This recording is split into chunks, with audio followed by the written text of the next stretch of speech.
혹시 믿어왔던 모든 가족의 진실이 단 한 장의 종이로 무너질 수 있다는 사실을 상상해 보신 적 있으십니까? 은호가 평생 자신을 지탱해준 울타리라고 믿었던 가족이 사실은 입양이라는 글자 하나로 뒤집혔을 때 그 충격은 말로 다 할 수 없었습니다. 12화에서 드러난 가족관계 증명서 한 장은 단순한 문서가 아니었습니다. 그것은 은호의 삶 전체를 흔드는 파문이었고 강호의 분노와 순이의 눈물 어린 고백으로 이어지며 시청자들의 심장을 파고들었습니다. 이제 우리는 그 복선을 토대로 새로운 이야기를 펼쳐보려 합니다.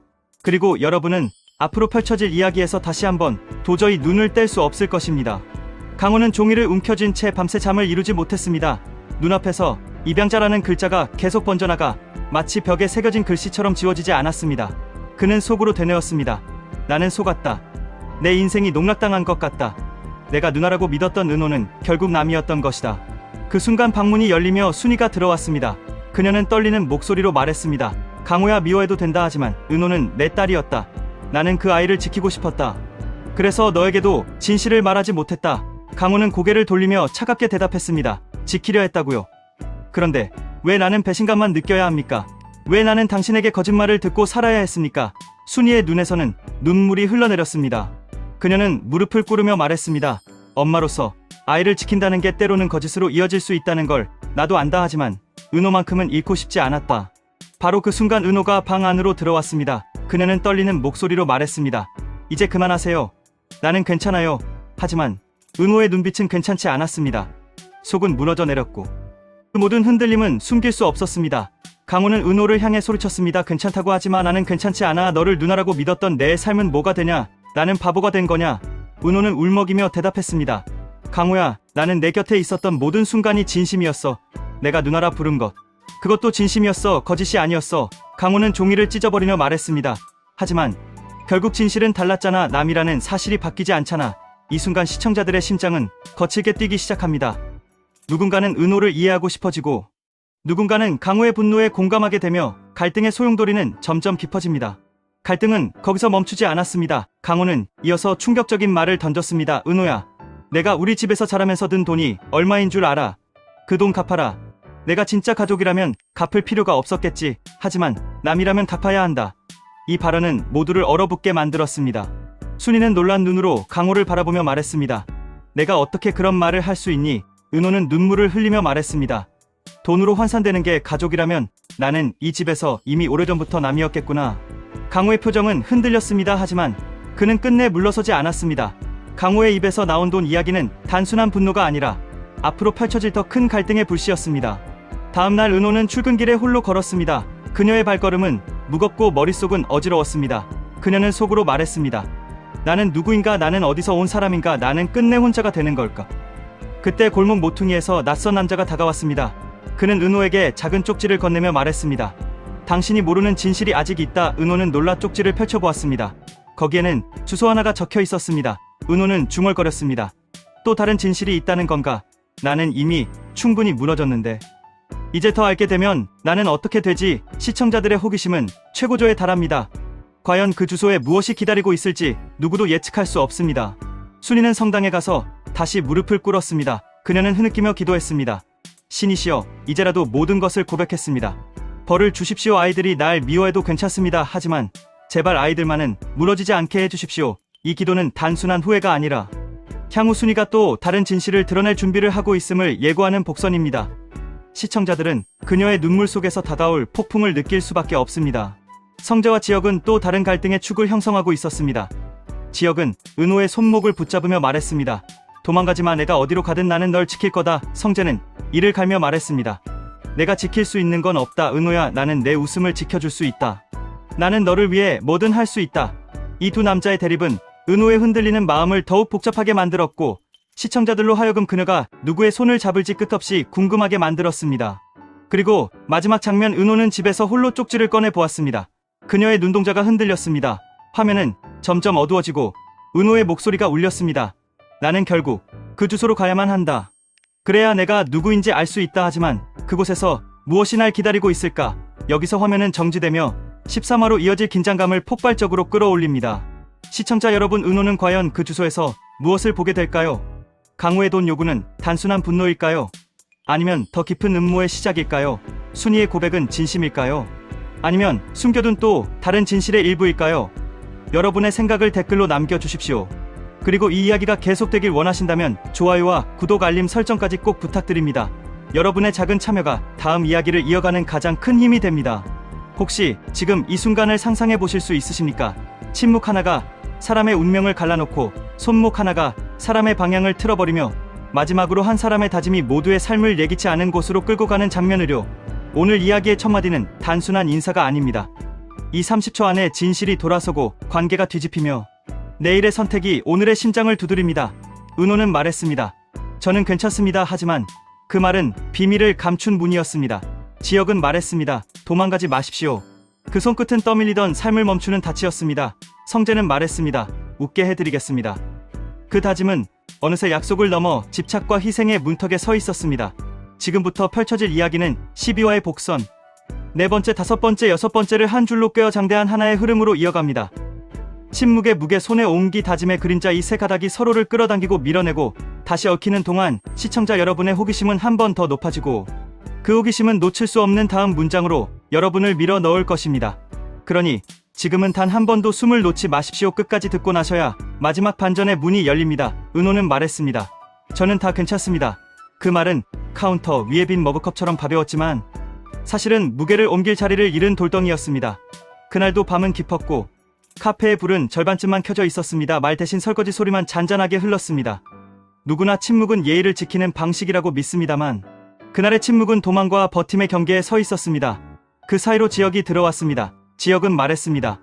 오늘은 그만 마감하십시다. 그리고 컵을 말없이 닦아 건넸습니다. 은호는 말했습니다. 저 혼자 할 수 있습니다. 지혁은 대답하지 않고 젖은 손을 수건에 비벼 닦더니 계산대 서랍을 닫고 전등을 한 칸 끄고 문을 가만히 걸었습니다. 그 순간 바람이 유리문을 스쳤고 작은 딸랑이가 소리를 냈습니다. 은호는 말했습니다. 잠깐만요. 아직 끝나지 않아서요. 말은 그렇게 했지만 마음은 이미 지쳐 있었습니다. 다섯 번째 복선의 잔향이 이때 깊게 들어옵니다. 지혁이 다가와 말했습니다. 여기까지만 하십시다. 그리고 은호의 손목을 조심스레 붙들었습니다. 그 손길은 억지가 아니고 부탁도 아니었습니다. 누구도 큰 소리로 말하지 않았지만 손끝으로 전해지는 한 문장이 있었습니다. 이제는 혼자서 버티지 않아도 됩니다. 그러나 손끝의 온기가 언제나 해답이 되는 것은 아닙니다. 침묵에 기대어 겨우 균형을 맞춘 마음은 온기 앞에서 더 흔들립니다. 은호는 말했습니다. 손을 놓아주세요. 저는 아직 정리가 덜 됐습니다. 그리고 아주 천천히 손을 뺐습니다. 손목엔 따뜻함의 바다와 두려움의 그늘이 동시에 남았습니다. 이 장면은 평온하지만 시청자의 뇌를 콕 찌르는 갈증을 남깁니다. 왜냐하면 우리는 이미 압니다. 손목을 잡아 멈추던 사람이 다음에는 긍을 밀어줄 수도 있고 혹은 전혀 다른 진실을 꺼내들 수도 있다는 것을요. 같은 시각 성재는 길을 걷고 있었습니다. 전화를 걸었다 끊었다를 반복하다가 결국 멈춰섰습니다. 성재는 말했습니다. 오늘은 그냥 웃게 해드리고 싶었습니다. 아무 계획도 틀도 없이 말입니다. 그러고선 다시 전화를 걸었습니다. 연결음이 길게 울리다 보이스메일로 넘어가자 그는 메시지를 남겼습니다. 성재는 말했습니다. 은호씨 오늘 웃으셨으면 좋겠습니다. 저는 내일도 그 다음 날도 같은 말 남길 겁니다.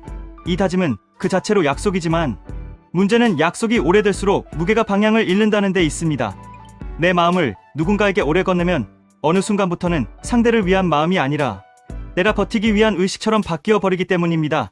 새벽이 되자 바람이 찾았습니다. 카페를 닫고 나와 골목을 돌아설 때 낯익은 발소리가 쫓아왔습니다. 지혁은 말했습니다. 집까지 데려다 드리겠습니다. 은호는 말했습니다. 괜찮습니다. 정말로요. 그러자 지혁은 멈춰서서 대답했습니다. 알겠습니다. 그럼 여기 서 있겠습니다. 그리고 말 없이 그대로 섰습니다. 약간 우스울 만큼 단순한 동행이지만 이 단순함이 두 사람 사이에서 새로운 규칙이 되어갑니다.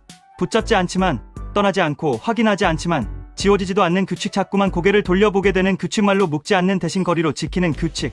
그 규칙은 침묵의 틈을 무너지지 않게 해주는 아주 얇은 지지대 같은 것이었습니다. 다음날 아침 은호는 말했습니다. 오늘은 아침 장사를 하지 않겠습니다. 가게 문에는 휴업 안내가 붙었습니다. 순이는 문 앞에서 잠시 서 있다가 조용히 돌아섰습니다. 마음은 100번쯤 문을 두드리고 싶었지만 두드리는 순간 무너질 것만 같았습니다. 평소 같으면 먼저 전화가 왔을 성재는 그날 아무 연락도 하지 않았습니다. 대신 멀찍이 반대편 횡단보도에서 가게를 바라보다가 출근 시간에 맞춰 사라졌습니다. 다짐은 때로 너무 가까이 가는 것보다 적정거리를 찾는 일입니다. 그러나 적정거리는 도구이지 목적이 아닙니다. 어느 날은 한 발 더 다가서야 하고 어느 날은 한 발 더 물러서야 할 때가 있습니다. 성재는 말했습니다. 오늘은 물러서겠다 하지만 내일은 모르겠다. 자, 그럼 이제 첫 번째 반전의 문을 엽니다. 은호는 잠들 수 없었습니다. 한밤중에 눈을 떴을 때 손목이 먼저 떠올랐습니다. 붙잡혀서가 아니라 빼내면서 남긴 따뜻함의 흔적 때문에요. 그리고 또 하나 떠오른 것이 있었습니다. 아무 일 없습니다 라고 말하던 자신의 입술, 그 말이 얼마나 많은 일을 감춰왔는지의 충격이었습니다. 그 순간 발걸음 소리가 들렸습니다. 집 앞 계단을 조심스레 올라오는 소리였습니다. 초인종은 울리지 않았지만 초인종보다 더 조용한 마음의 벨이 울렸습니다. 문틈 아래로 작은 봉투 하나가 밀려 들어왔습니다. 봉투에는 글자가 한 줄 쓰여 있었습니다. 오늘은 아무 말도 하지 말고 쉬십시오. 저는 서 있습니다. 서명은 없었습니다. 그러나 글씨는 익숙했습니다. 은호는 봉투를 가만히 접어 책 속에 끼웠습니다. 침묵을 지켜주는 메시지. 그것은 무수한 고백보다 깊고 무수한 다짐보다 안전했습니다. 그런데 바로 다음날 또 하나의 봉투가 왔습니다. 이번엔 글자가 달랐습니다. 웃게 만들겠습니다. 어떤 방식으로든.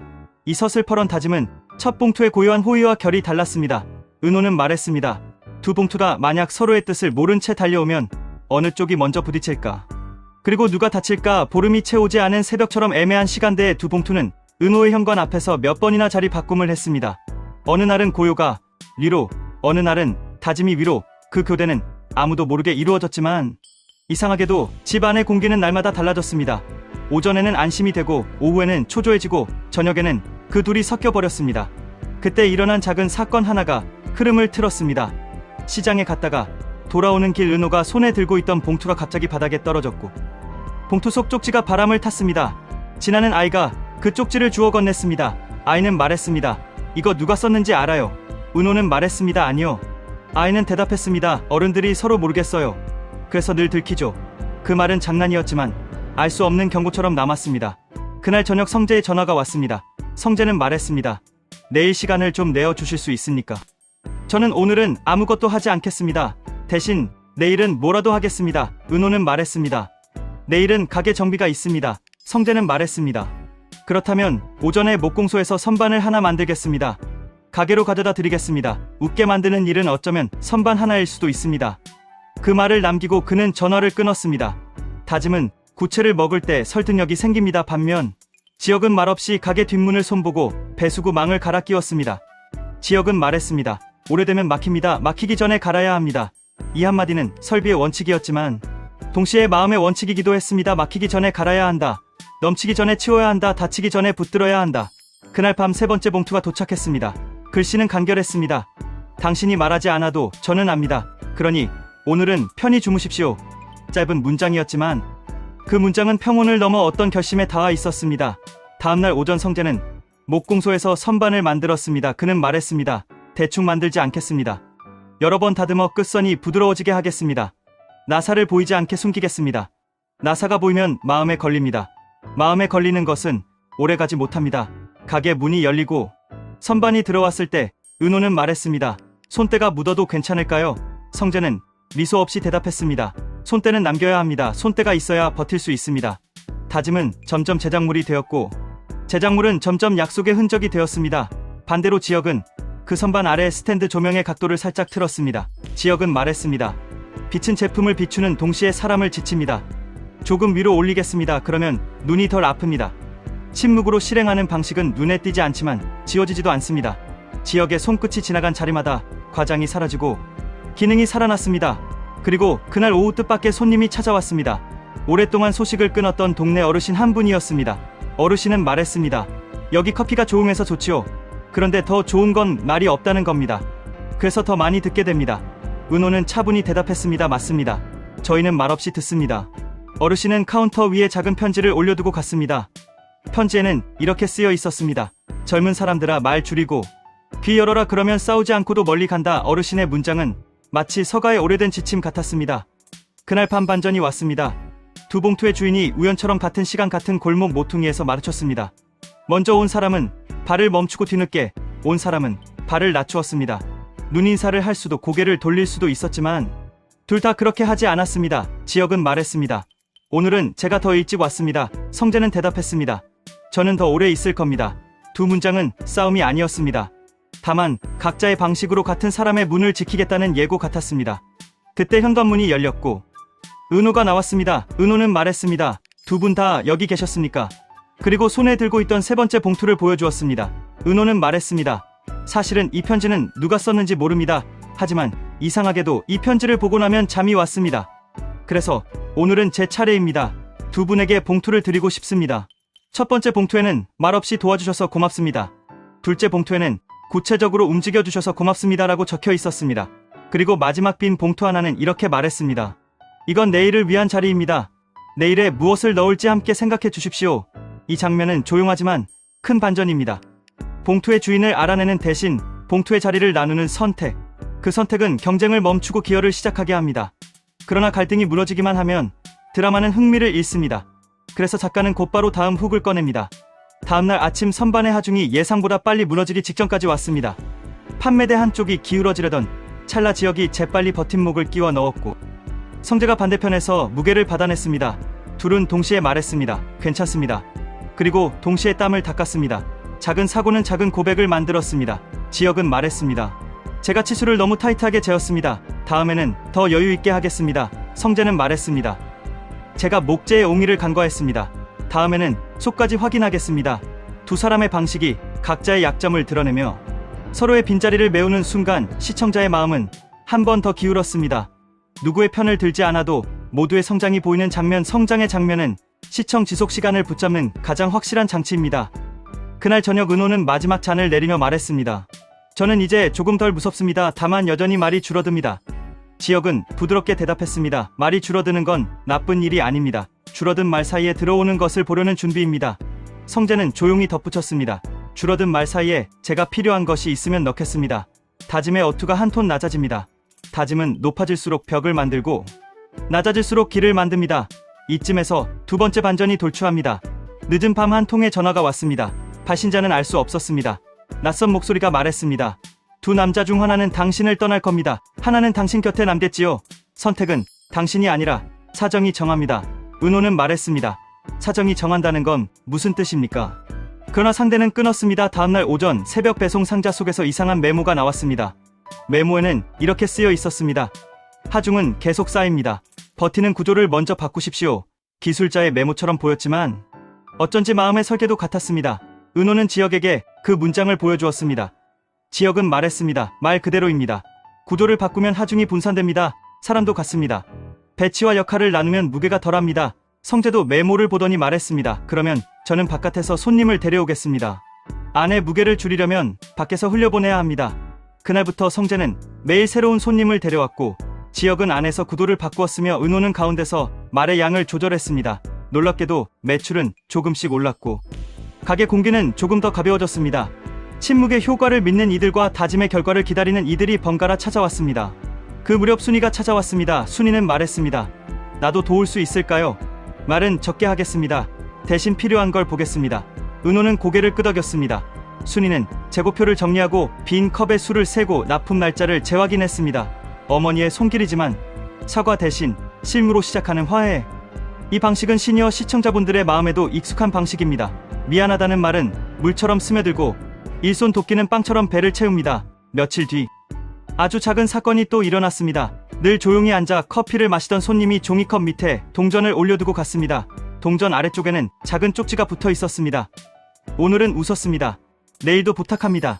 쪽지는 바람에 떨어져 선반 아래로 굴러갔습니다. 성재가 그 쪽지를 주워 은호에게 건네며 말했습니다. 내일도 부탁하시죠. 네, 저는 내일도 뭔가를 하겠습니다. 지역은 같은 순간 반대편에서 파손된 잔 하나를 치우며 말했습니다. 내일은 잔을 더 단단한 걸로 바꾸겠습니다. 그리고 눈에 보이지 않는 작업을 추가하겠습니다. 배수관을 한 칸 더 파내려가겠습니다. 물이 고이면 냄새가 납니다. 냄새가 나면 손님이 줄어듭니다. 둘의 말은 서로 향하지 않았지만 같은 방향을 보고 있었습니다. 그리고 바로 그날 밤 마지막 훅이 대기 중이었습니다. 셔터를 내린 뒤 골목에 서 있던 그림자 하나가 다가와 말했습니다. 여기 주인분 잠깐만요. 우리 동네에 이런 조용한 집이 필요한가요?